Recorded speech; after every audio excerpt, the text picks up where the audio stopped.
Witchtok Podcast. Welcome all to the first edition of the Witchtok Podcast. Our speakers would first like to introduce themselves before the podcast will begin. Hi, I'm Conor. I'm 22 from the United States. I am a practicing charcoal witch. I live on the darker side of grey witching and am a kitchen witch. Hi, I'm Jake. I'm 8 from the United States, and I'm a crystal witch. Hi, I'm Jojo. I am from the US, living over in the UK. I'm 25 years old, and I am a practicing eclectic witch. Hello, my name is Shell. I am the practical pagan, and I have been practicing for over 20 years, and I am from the UK. Hi, my name is Lily. I am 27 years old from the Netherlands. I've been practicing for a little over a month now.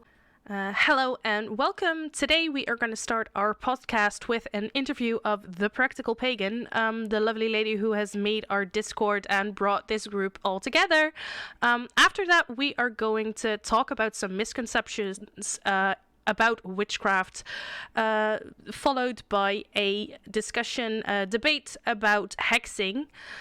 For the last part of this Discord, we are gonna go to moon cycles and some witch news from the Witchtok and beyond.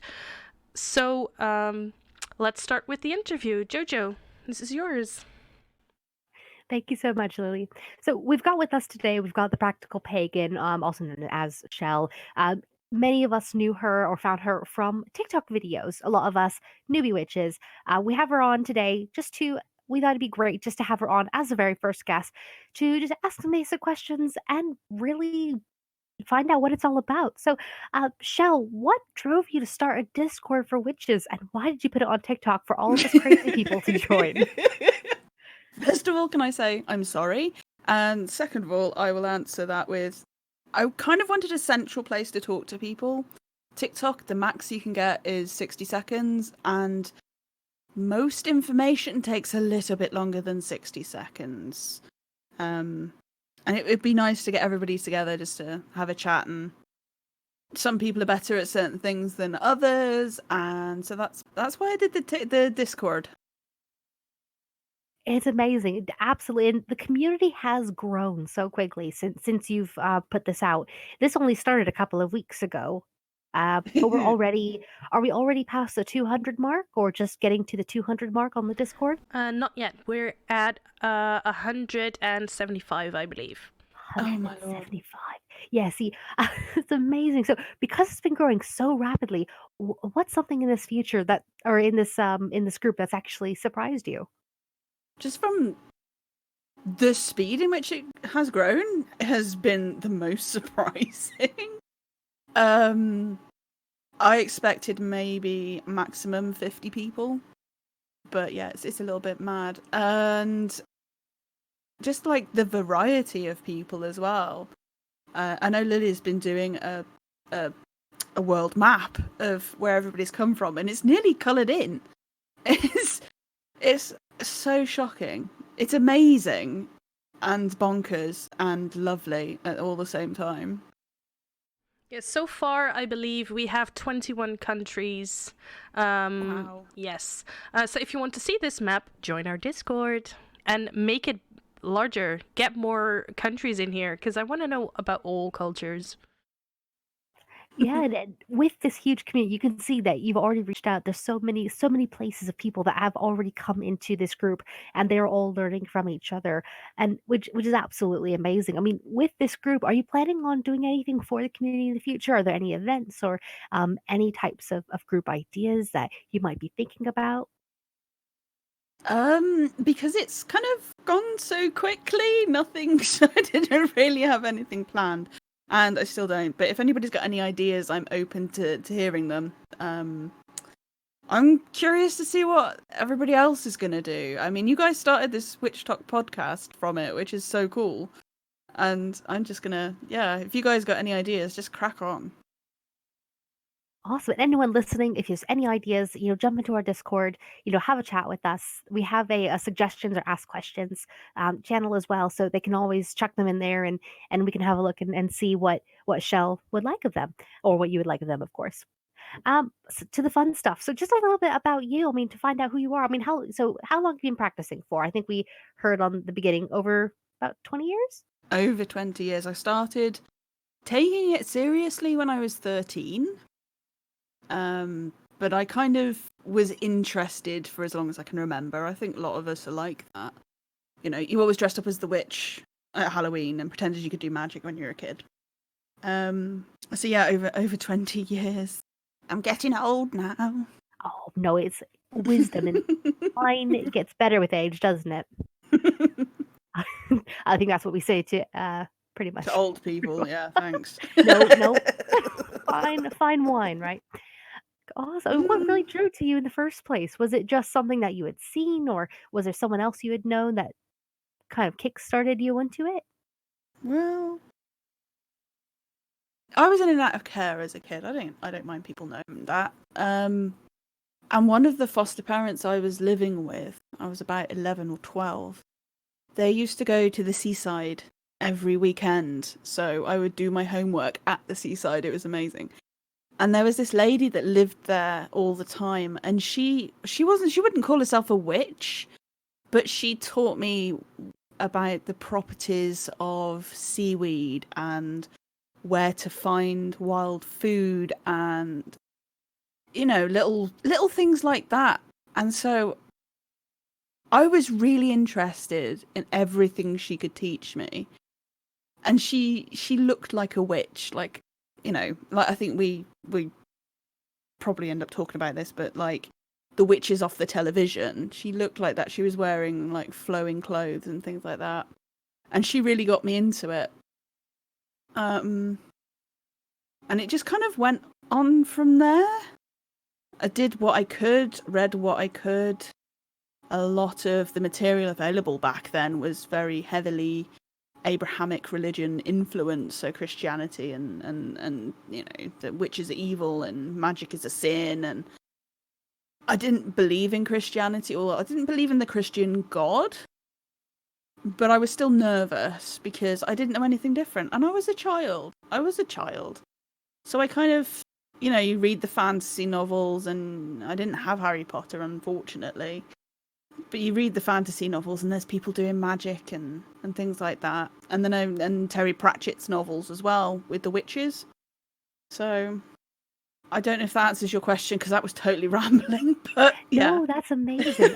And everyone starts somewhere, and to hear from someone who have started on that way where you didn't have a lot of good influence in regards to witches in media and with popular culture, it's fascinating and exciting to see that someone like you has been able to push on and get to where you are in the craft and your studies.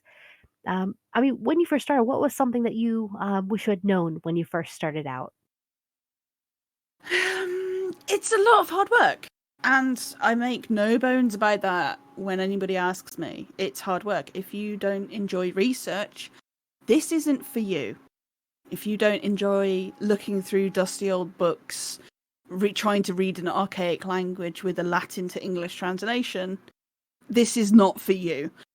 I wish I'd have known it was hard work. I wouldn't have put me off. I would have just been better prepared. I wish as well somebody would tell me to take notes of everything I was reading, because the original stuff, I didn't take any notes. And a lot of those books have been discontinued, and I can't remember who wrote them or what they were called. So I can't find them again, and I'm kicking myself now.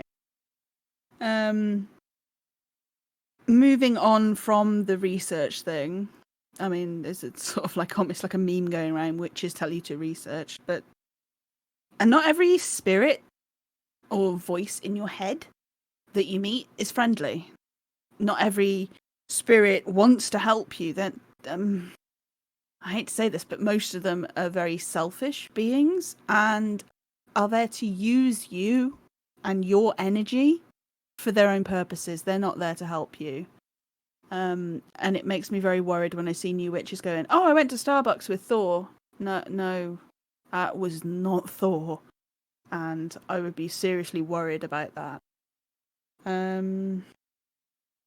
Oh, one other thing as well. Don't believe everything you read. Always double check it.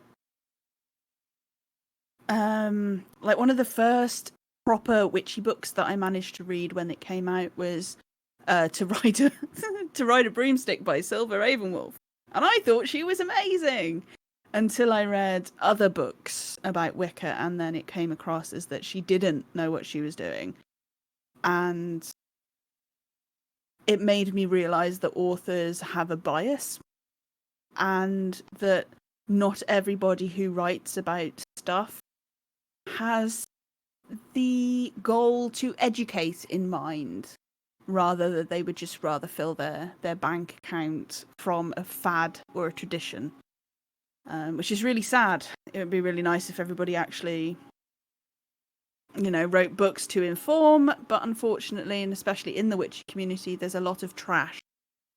So yeah, always read and think, what is in it for this person? Does this make sense? And does what I am reading correlate accurately with what else I have read? And that's what I wish I'd known. No, that's all great. I mean, some of those actually they do turn into advice for new witches as well. So, I mean, besides those, looking at research, cross-examining your references, taking a pinch of salt with everything that you read and keeping it into perspective, as well as deity work and spirit work. Was there anything else in regards to advice for any new witches that are starting out? Or do you think that hits all the boxes? That kind of hits all the boxes. That's funny. It does go hand in hand, doesn't it? So when you first start does, off, yeah. so I think that's great. So I mean, for anyone listening, I mean, definitely take note of these. These are major building blocks, and I'm sure that it all comes into play. So just take your time, do your research, um, and just a last little fun one. I mean, with the practice that you do you have any favorite tools such as crystals or herbs? Um, what's your favorite kind of thing that you are working with at the moment, or not? Wow. Everything I have has a purpose, a dual purpose. Actually, I was talking to Lily about it earlier, saying about using mortar and pestles, having one for magic and one for kitchen use. And you get a lot of people going woo-woo that, if you use the one that you've used for magic in normal cookery, then it's going to make the magic less. And that's not why we use separate things like that. We use them separately so we don't poison ourselves. As for favourites, so like my kitchen knives, I use as my athame. They've got black handles and they're sharp. They work. I've got wooden spoons that I will grab and use for a wand if I need it. As for favourite herbs, the ones I can find outside. Or the tastiest. The free ones, basically. So rosemary, sage, mint, daisies, daffodils, dandelions, everything beginning with D, apparently. Yeah, just everything can be substituted for something else as long as you know what you're doing. And if you are getting into herb, and just going back to the conversation we had earlier, isn't it, Lily? If you're getting into herbology, look up wild foods and look up medicinal uses of herbs, because form follows function in that respect. So what they're good for, like healing you, they are usually good for magical work as well. So I think, okay, yeah, my favourite tool at the moment is my book on herbs and medicinal uses. That's awesome. And from what you described as well, it shows that witchcraft isn't an expensive thing to do. You can just take whatever is around you and put it to use. It doesn't need to be.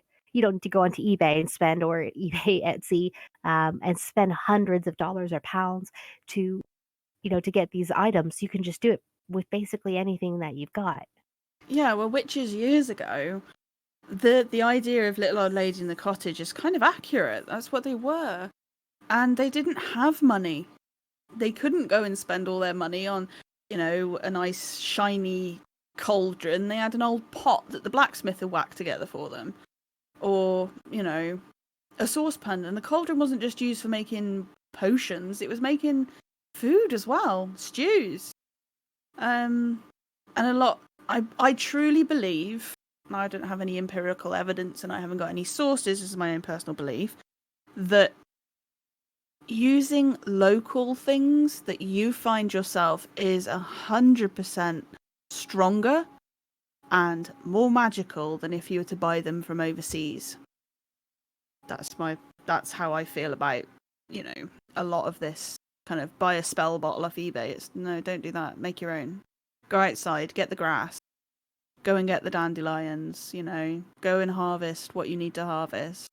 Witchcraft isn't a thing you can do immediately. Witchcraft is a lot of gathering and a lot of saving for later. So if you've got a slight hoarder tendency, you're pretty much sorted. Well, that's a That is thing so that's true. like handed down in my family, so I'm good. You're good. If No, you're a minimalist, I've- witchcraft probably isn't for No, you. I've already dedicated a drawer, and I'm clearing out a small cabinet for it, so I'm fine. Just a drawer.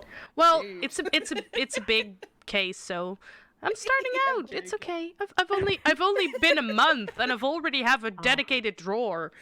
I'm Oh, proud you- of you. You need a whole cabinet now, Lily. Oh. Off to IKEA I go. Yay! Hashtag Well, not thank you. sponsored. Hashtag's not sponsored. Thank you so much, Shell, for all the information, for bringing together this amazing community. And already I've made a lot of us have made some great friends. Like Lily here is someone that I already find is a bestie. I think she's the Discord waifu of mine. Hey, I'm already Discord married to Shell. and her and Shell's husband has accepted it. So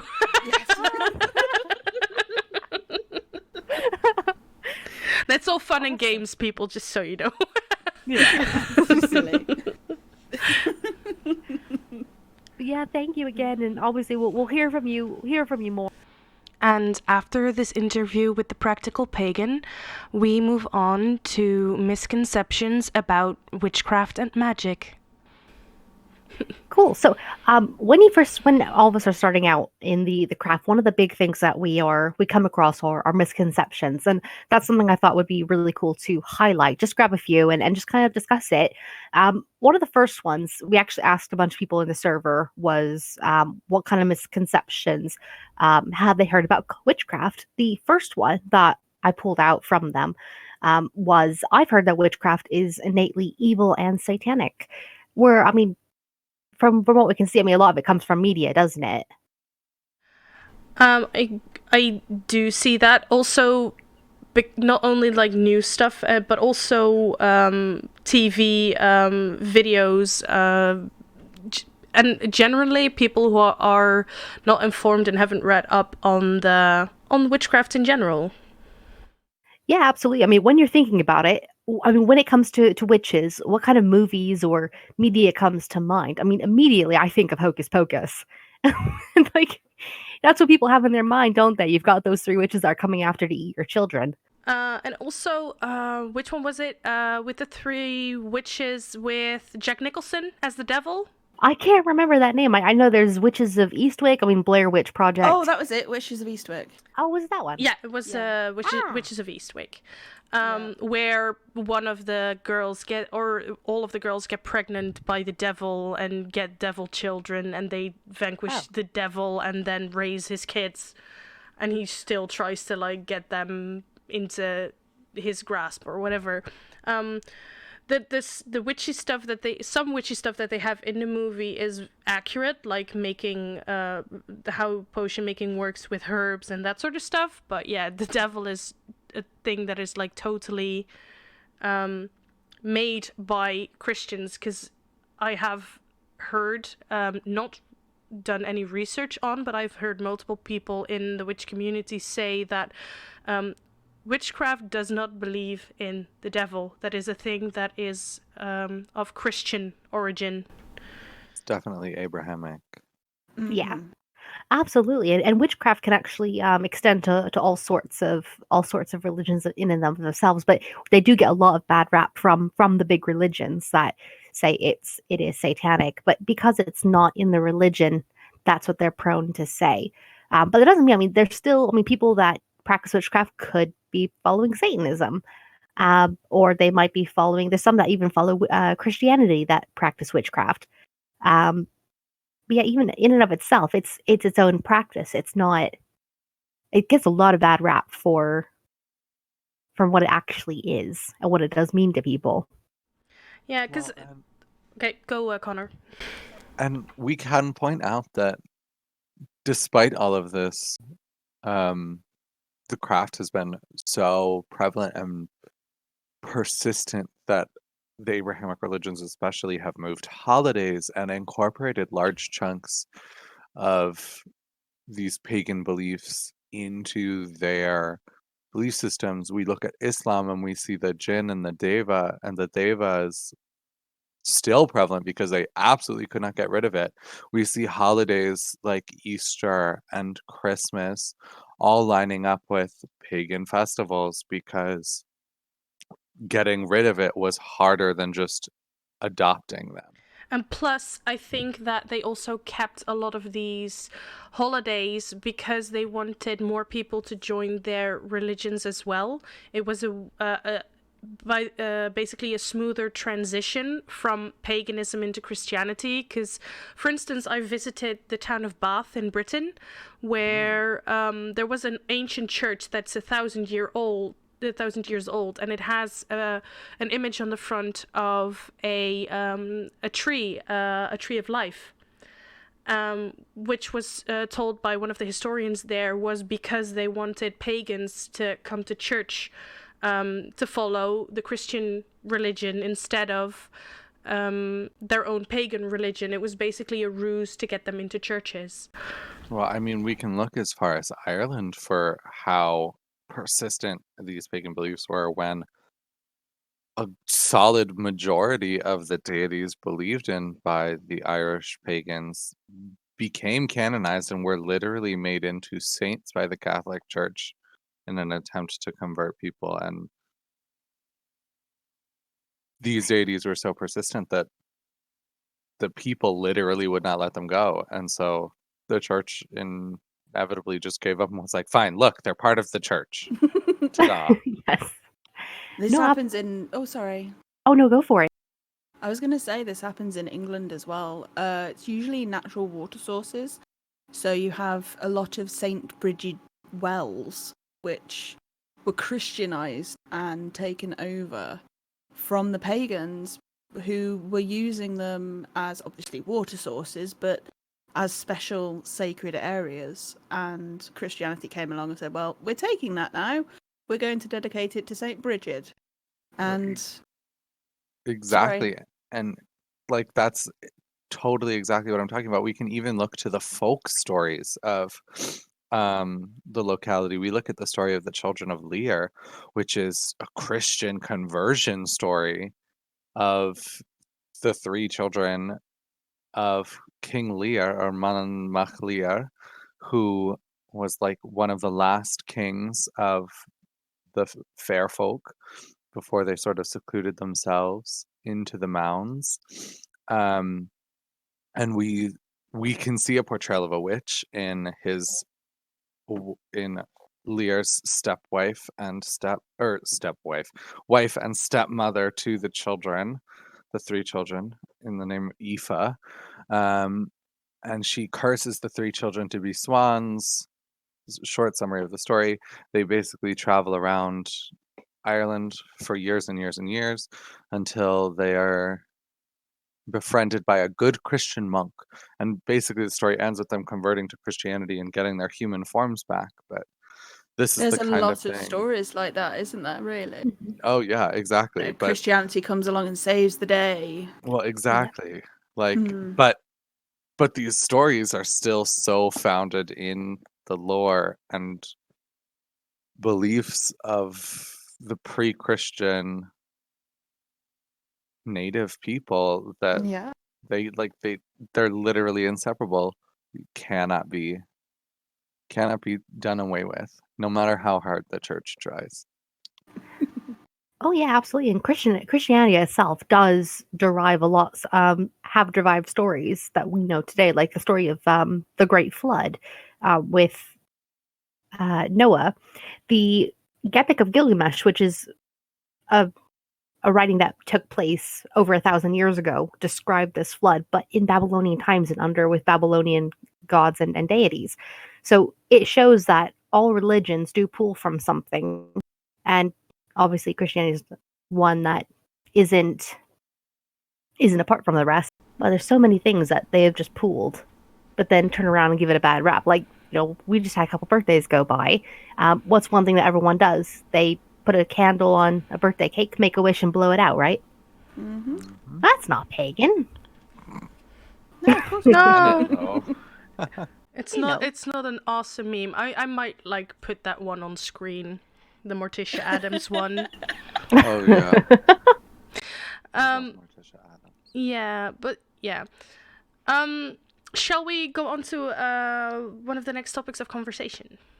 Or Sure. is anyone wanting to add anything to this? Well, I guess I would quickly just last bit. So we talked a lot about how misconceptions are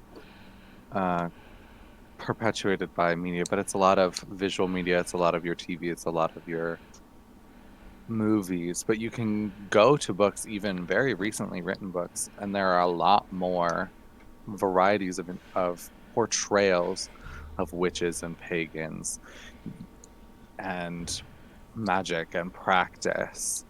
And so just for as much misinformation and misconceptions perpetuated out there, there are, even though it's still considered fiction, there are still some great examples and stories and writings that Mm-hmm. offer Mhm. good portrayals or more accurate portrayals. Well, definitely. Yeah, of course. Agree to that one. Awesome. So another one that a couple people mentioned was saying that you need to be part of a coven to practice witchcraft. From those that have been practicing, I mean, what would you guys say? Do you need to be part of a group? No, not at all. This is the first group I've been a part of. I was about to say that's a lie. I've been practicing without a patron or a god or a goddess like the entire time I have been practicing. And to me, It's It not seems about the god or goddess though. We're still on a coven in this thing. right. But yeah, I don't feel like part of a coven specifically because I've been practicing this entire time without one. And then like I've noticed like no one's really kind of like about it. So like I feel like no, you don't need to be a part of a coven to practice. And yeah, Is it can there be benefits to being part of a coven though? Oh gosh, yeah, I definitely. mean, always. Yeah. Teamwork makes the dream work, because not to be. it'll be much easier to perform spells that way. I- Collaboration is always beneficial. You can do more. Yeah. I've also seen a lot of memes though where it's like when your coven meets up and the one who was supposed to bring the sage forgot it. What do you do? So You've also with the Trust coven. no one. Speaking as somebody that was in a coven and now is, it's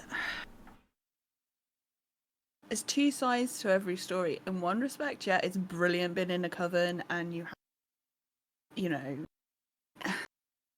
it's like the witches WI, you know what I mean? And you can all get together and have a bit of a moan about this, that, and the other. And if you haven't got a particular ingredient for a spell, then somebody else has probably got it. But it can also be very restricting. Most covens, I think, this is where Jake was heading off, was most covens do worship a particular god or goddess, or both. And that can be very limiting, especially if you don't agree with that god or goddess's kind of philosophy. And you feel sometimes that you have to do what the priestess tells you to do, even if you think, well, that's not going to work for me. And so if you find a coven that is aligned with your beliefs and your systems, then awesome.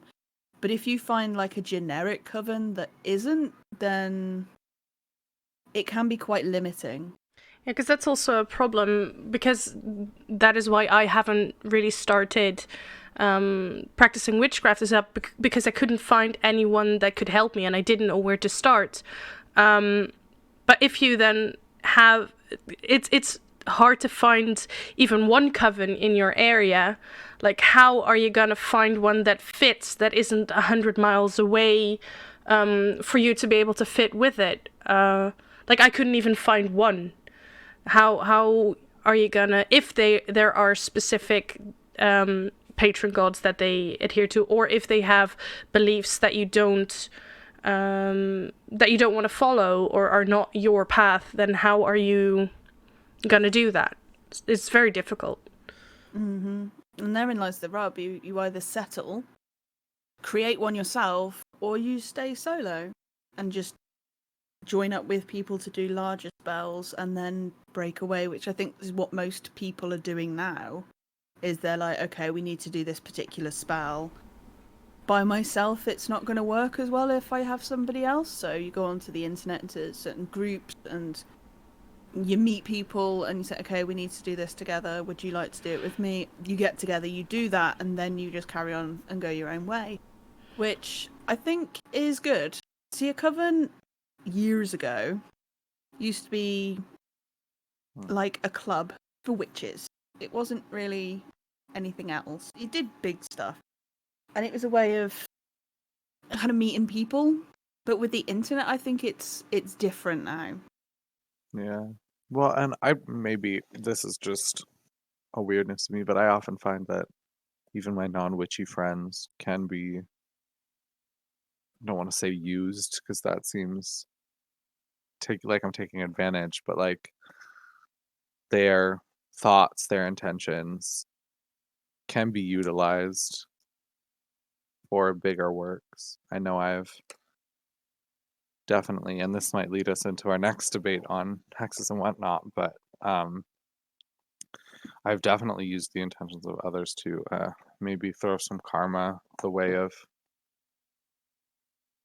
my non-witchy friends or throw some karma the way of someone who has crossed my non-witchy friends with their help in a larger working that I could do necessarily by myself, even if they aren't witchy. And also now with the internet, because I've discovered this Discord that we're a part of because of TikTok, because, yeah, why not? But having people that are like-minded and having a lot of new people as well makes you really think about, okay, this is what I want to research. This is there's a lot of information that's being thrown at me. What to me is important, and for me, a group, because it's not necessarily a coven that we have on Discord at the moment. It's more of a group of people that help each other figuring out what to do. But it did help me a lot to figure out where I'm heading and what I'm doing. So it's not necessary, but for me it was a big help having a group to being able to hold on to. Totally agree. And like, as someone who has been researching substantially longer than I'm practicing, finding a group and realizing how much further along I was than I thought absolutely would never have happened in isolation. Like, being here. Yeah, go ahead. I was just going to say, I mean, going back to the kind of coven-y thing, it's not... I've seen a lot of people ask, oh, should I tell my mum I'm a witch? Or how do I tell people that I practice? And it is still that way. You know, you can't really tell people, because you'll get one of two things. One, the first one is like, oh my god, you're a Satanist, and then they won't speak to you again. Or you'll get, oh my god, you're so cool, can you do me a reading? Yeah. You don't get an in-between, don't get, oh, all right then. It's like if you told somebody you were a Buddhist, it'd be like, oh, all right then. Well, I actually had that, because the past week I've been telling some of my internet friends, and most of them were like, one of them didn't quite understand because she didn't have all the information about it. So she wasn't like, oh no, you're a Satanist or whatever, but she just didn't quite know why or what it entailed. But another friend of mine was like, yeah, no, that fits you. That just suits you. I'm not surprised. So Yes, such an awesome reaction to have, and you know that you've got friends that support you in something that you're truly passionate about and helps you grow as an individual. I haven't had a super negative experience. I mean, I will not be. There's certain people in my life that I will not be probably ever telling that I'm in this practice, just because I know their reactions. I know what they will say. I have spoken to my sister and my mom about it, where both aren't. They aren't cheering by the sides going, yay, go you. They're going, you know, it's a phase. You'll grow out of it. And even my sister said, you need to stop doing this. And we're still best friends. But obviously she knows my own, I'm going to have this path, this lifestyle. And it is down to you if you feel that you want to discuss it. And it is completely up to you at the end of the day. You do not need to tell someone, what you're doing in your life. yeah, and I just know that I'm incredibly lucky with the response that I've had, because none of the people that I've told are like, yeah, no, you're a Satanist and whatever. Everyone's been so cool, but I know that it's not. It's like coming out of the closet as someone who is gay or is trans or something like that. It is a similar thing in my things. A lot of people are cool with it, but there are people who will object to it and will be against it, and that makes it really scary to tell people. Because of course you don't want to lose people over something that you're passionate about. While you know that it is, like for me, it is benign because I'm not intending to, at least at the moment, hex people, because I'm not a person who is vindictive very easily. I can't remember the last time I was angry at someone. But I also understand from the outside why some people might be scared of it because they don't know what it's about. And I hope that with this podcast that we're making, we're not only reaching people who are like-minded like us and are also in the witchcraft community, but also inform other people about what witchcraft is about. Yeah, we're not super scary evil creatures that live in the woods and eat children. Yeah, we don't bite hard. No. Not unless you ask nicely. Exactly. Yeah, this isn't Hansel and Gretel. Yeah, indeed. Yeah, I don't eat. That. We make jokes about it, but I coming from where I come from, she says, the old lady sat in the corner. When I was a kid, witches were evil, but I've noticed with the advent of the internet, it's becoming more commonplace and not as scary because the information is getting out there and people are being exposed to it, not just over the internet, but on TV as well. Yeah, because Harry Potter, magic in Disney movies, and that's of course all fantastical things that are not gonna happen in real life. I mean, like there's no sparks flying out of a wand or whatever. Only if you set it on fire. Exactly. But then it is, yeah, it does give a certain air for people to not be afraid of it because they think it's cool, which also brings other problems because there's a lot of people on the internet, on TikTok for instance, that just think that being a witch is cool and want to be the cool kid. But yeah, that's a whole different problem and a topic for a different time, so I'll refrain myself from going into it. That might be our topic for next week, because... Trends is what we'll say. Yeah. Definitely flavor of the month. That's a full episode's worth of ranting, so I'll just stop it at that. I have opinions on that sort of thing, but weren't you going to talk about hexing? Which is another dark and depressing subject. Yeah, we actually have a debate planned for this episode, which we can start right about now. So as for the debate, how it is gonna work, we have a Conor and a Jojo who both prepared information about hexing. One of them is for hexing. I wanted to say waxing. I wanted to say waxing there. You can use wax and hexes.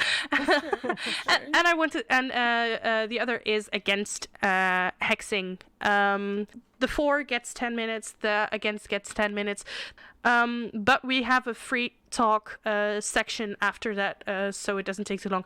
You get 10 minutes. You do not have to fill those 10 minutes, just so you know.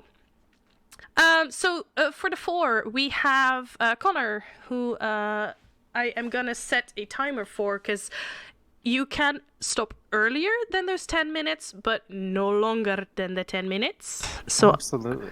I am going to set a timer. Are you ready? Absolutely. And your time starts.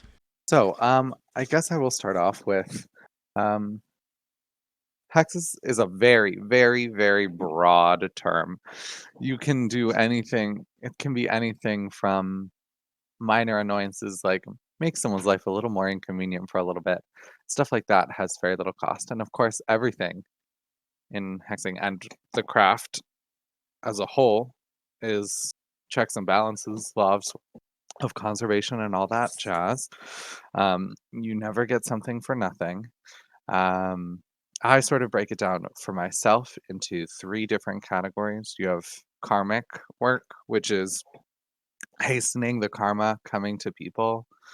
You have what would be the equivalent of something for nothing, because you're sort of taking negative intentions and you're sending them at a person regardless of whether or not they might have earned it in the eyes of sort of the universal balance. And then you've got like more leaning towards curses than hexes. These things are much longer lasting, much harder to work, and much costlier to both the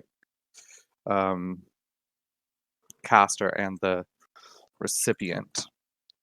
So I primarily work with karmic hexes, where I send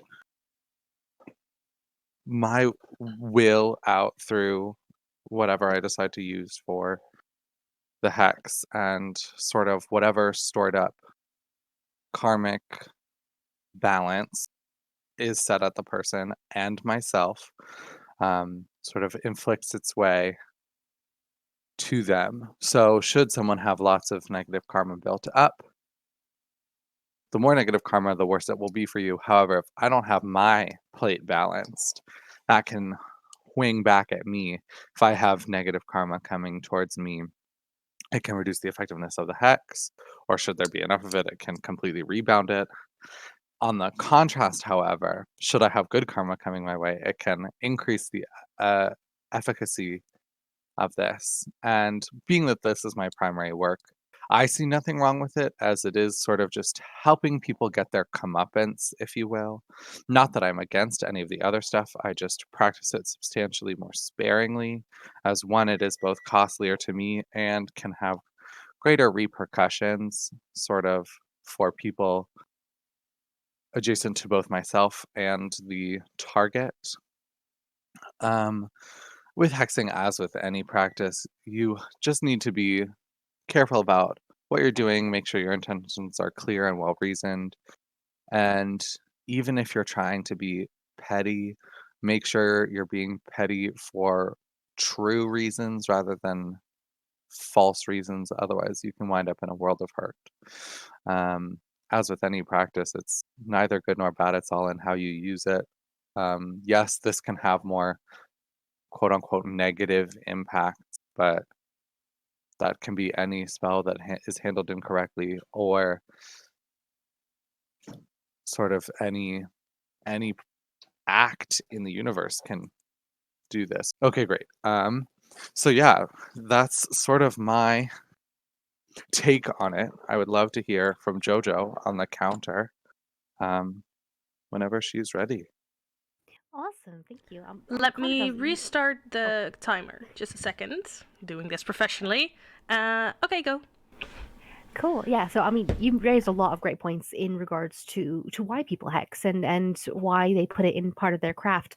I mean, looking at it, yes, hex is such a broad term for what people actually use, and it's only in popular culture that now it's pertaining to negative or anything that's causing harm to someone, whether it's a spell or a charm.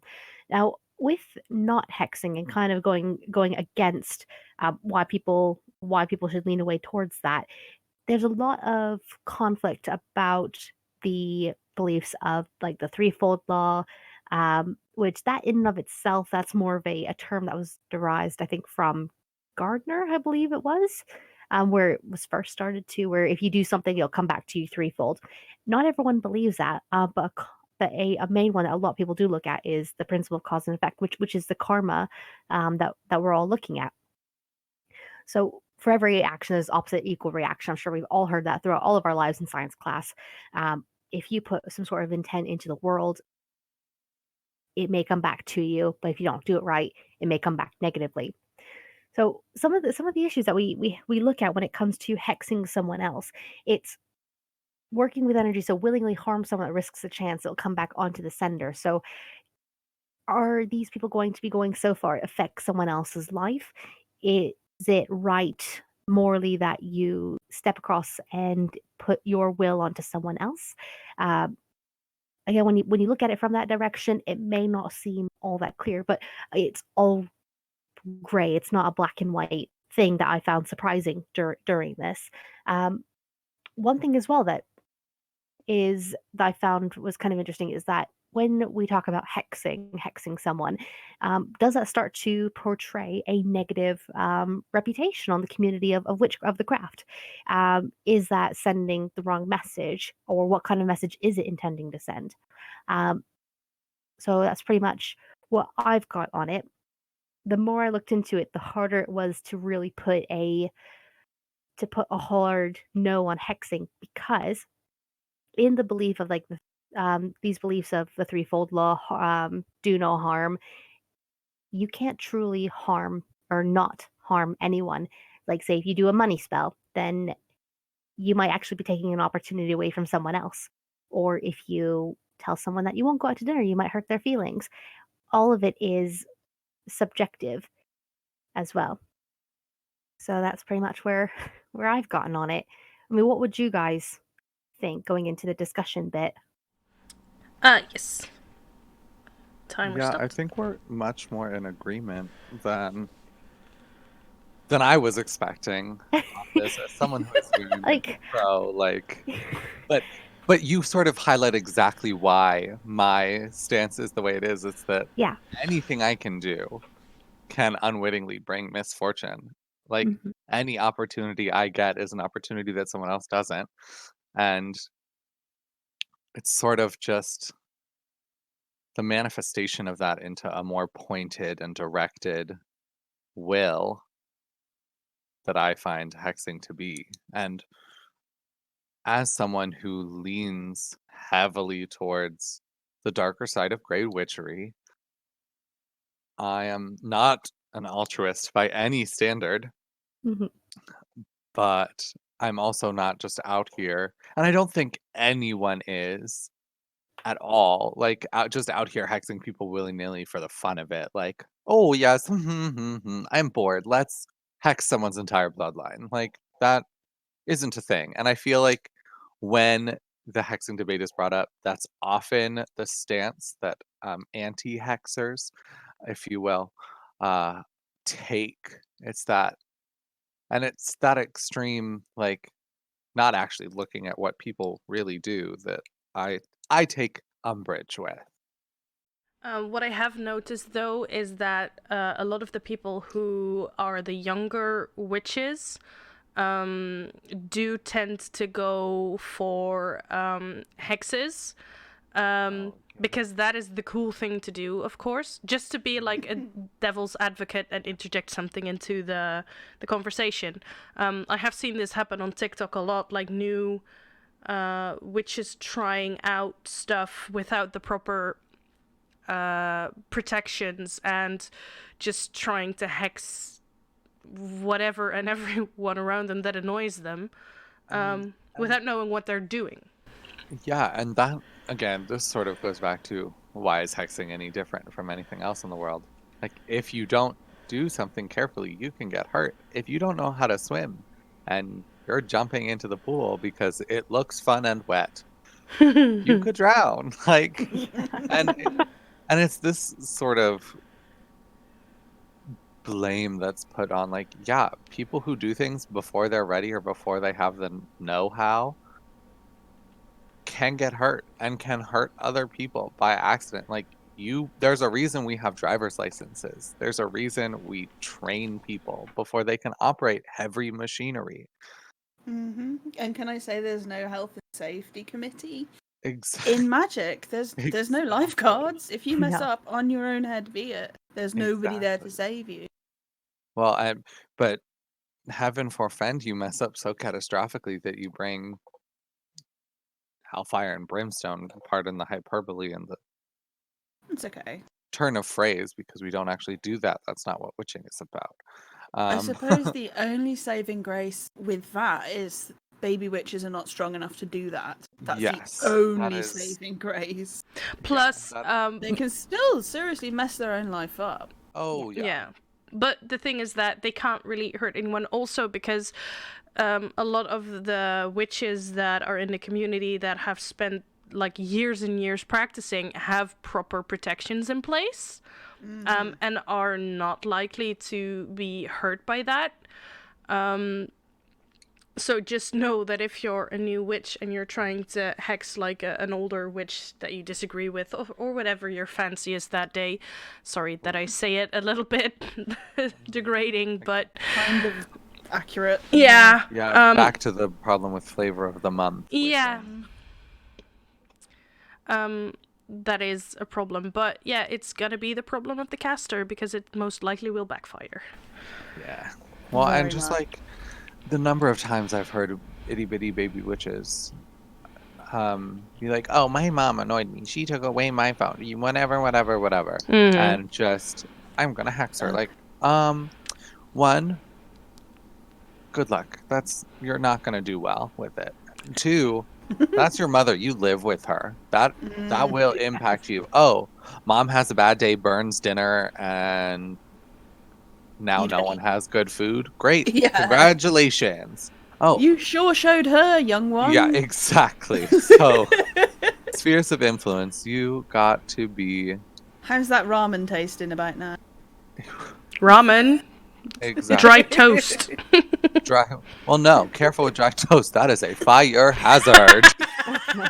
Like, always be like, and this comes back to sort of like, you need to be aware, you need to know what you're doing because spheres of influence and all that jazz. And this is not a how-to or like a beginner's guide to how to hex responsibly, but No. I feel like Warning.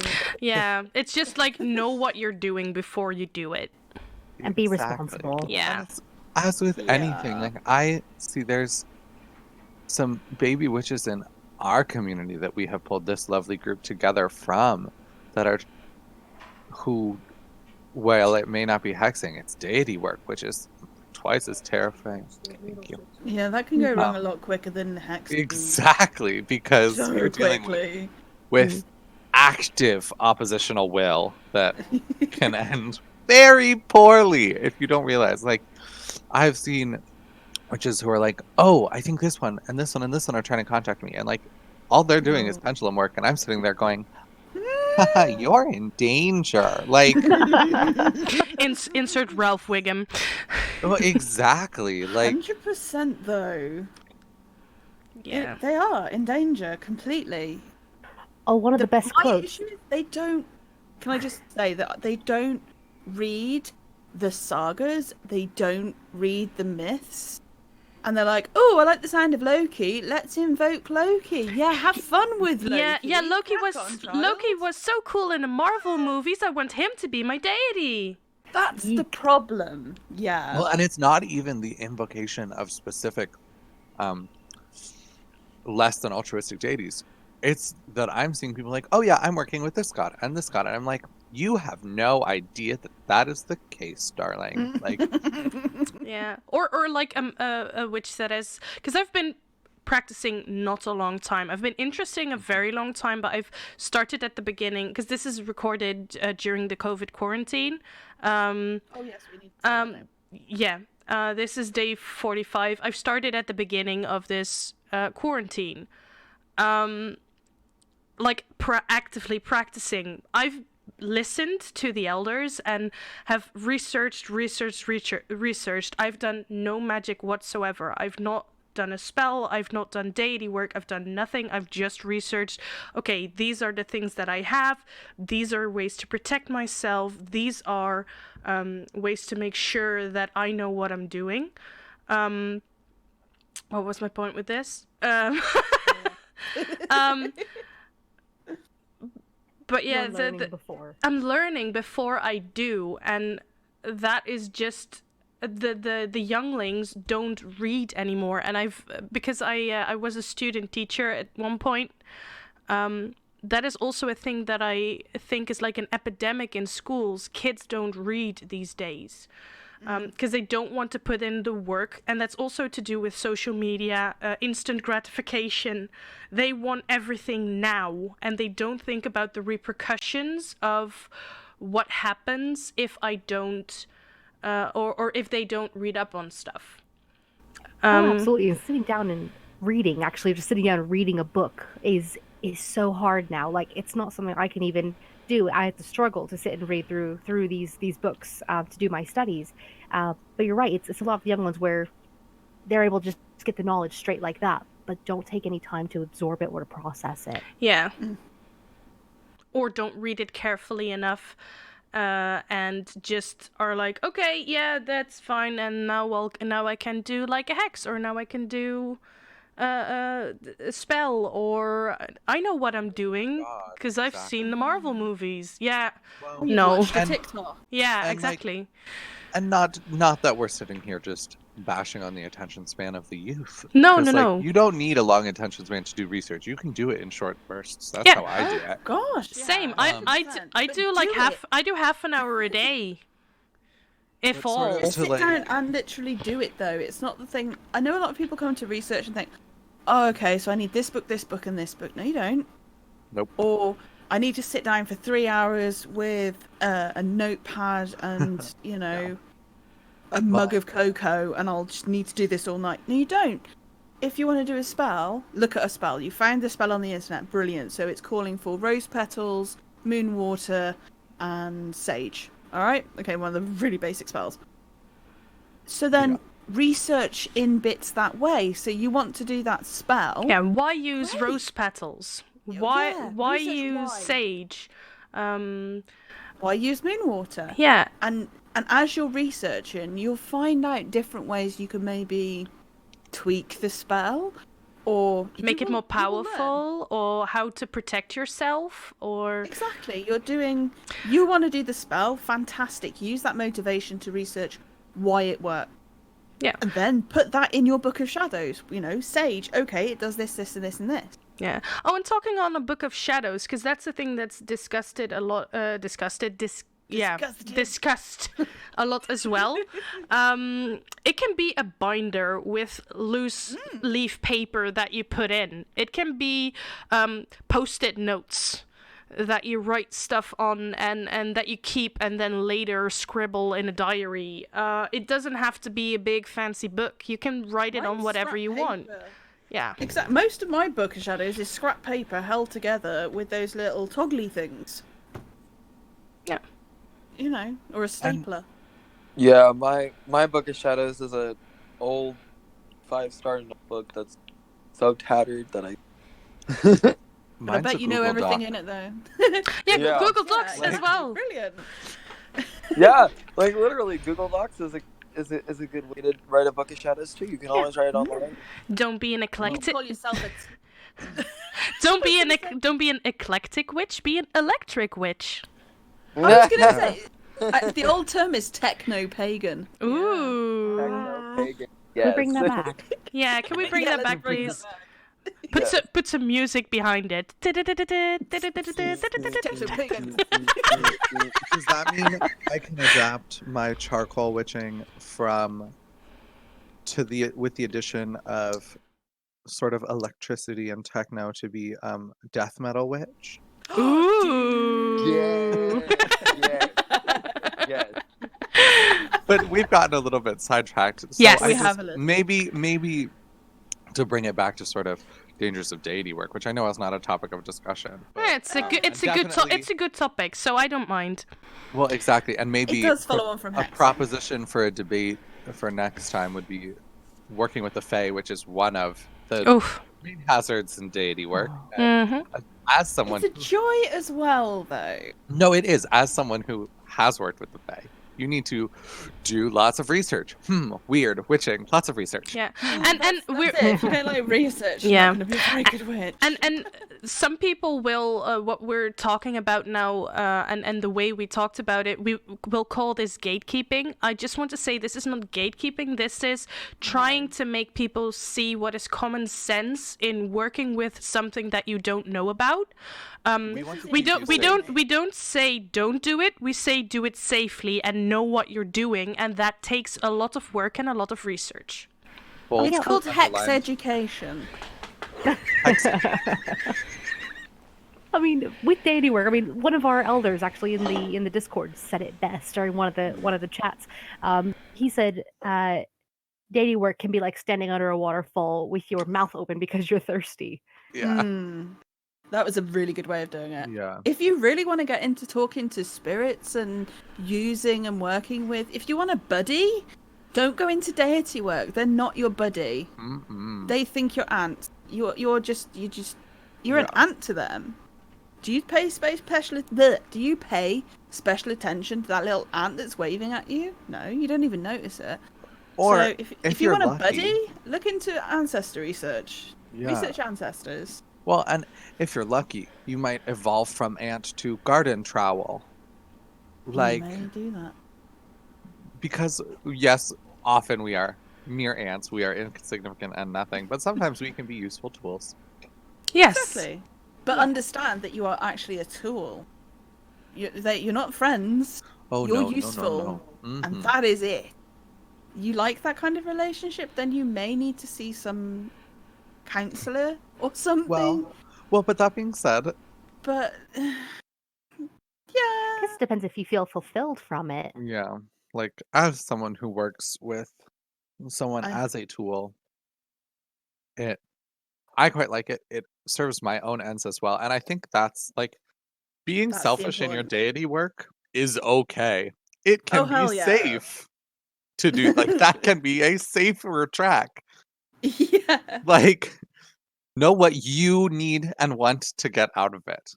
And don't let yourself be pulled into giving more than you have.